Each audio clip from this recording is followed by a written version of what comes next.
सेवण का खबर शामिल कयूं पिया तालका रिपोर्टर मोहम्मद सफ़र सेवानी जे रिपोर्ट मुताबिक़ सेवण शहर में दरगाह हज़रत लाल शहबाज कलंदर रहमतुल्लाह अलैह जे सोने दरवाज़े जे ओलहंदे पासे पुलिस पिकट साम्हूं हिकु औरत शान अली कुंबर जेको ॾियारी कमाए घर जो गुज़र सफ़र करे पंहिंजा बचा पालींदो हो उन ते भतो न ॾियण ते 15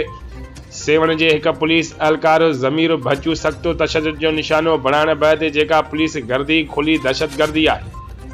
IG Sindh DIG Hyderabad SSP जामचोरो के फौरन नोटिस वठी हुन पुलिस एहलकार ज़मीर भचू मथा कानूनी कार्रवाई कई वञी। उन मौके ते रेडियो हलाईंदड़ शान अली कुंबर ऐं संदसि भाउ सहाफ़ी अलीनवाज़ कुंबर मीडिया सां ॻाल्हाईंदे चयो त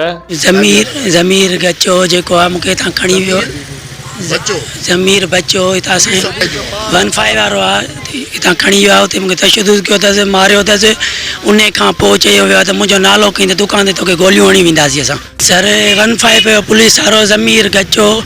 इहो हितां पिड़ियूं ख़ालियूं कराइण आयो आहे बिल्कुलु टाउन वारनि सां मुंहिंजो साथ हो मूं सॼियूं पिड़ियूं ख़ाली करायूं मुंहिंजो साम्हूं दुकानु आहे चूड़ियुनि जो शान अली कुंबर अर्ज़ु इहो आहे त मूंखे ज़मीर गचो जेको आहे हिते खणी वियो आहे धकण तो हितां गाॾी थाणे ते मूंखे तशद्दुद कया अथसि मार कुट कई अथसि गन जा मूंखे पोयां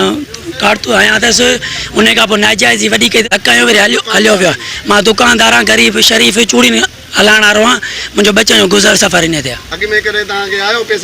पहिरियों भतो बिल्कुलु आयो घुरण सां हिकिड़ो चकर ॿियो चकर असांखे मोटायो उन तां असां सां नाजाइज़ी कई वई आहे। जी जी बिल्कुलु जी जी पिड़ी मूं सॼी हटाए छॾी आज़ादी पोइ बि उन खां पोइ मूंसां नाजाइज़ी थी वई आहे। SSP जामशोरो सिंध वज़ीर आला खे अपील था कयूं त इहो असांखे फ़ैसिलो ॾियो वञे। 15 वारो आहे हितां खणी वियो आहे उते मूंखे तशद्दुद कयो अथसि मारियो अथसि उन खां पोइ चयो वियो आहे त मुंहिंजो नालो खईं त दुकान ते तोखे गोलियूं हणी वेंदासीं असां असांखे हिन पासे धकाया अथसि कन जा पोयां गनाया अथसि 100 कन कोशिशूं करायूं अथसि 100 दफ़ा कन कोशिशूं करायूं उन खां पोइ चयो वियो आहे त अगरि जो मुंहिंजो नालो ॿाहिरि निकितो त तोखे दुकान ते गोलियूं हणी वेंदासीं असां। कंहिंखे अपील कंदी पुलिस एहलकार खे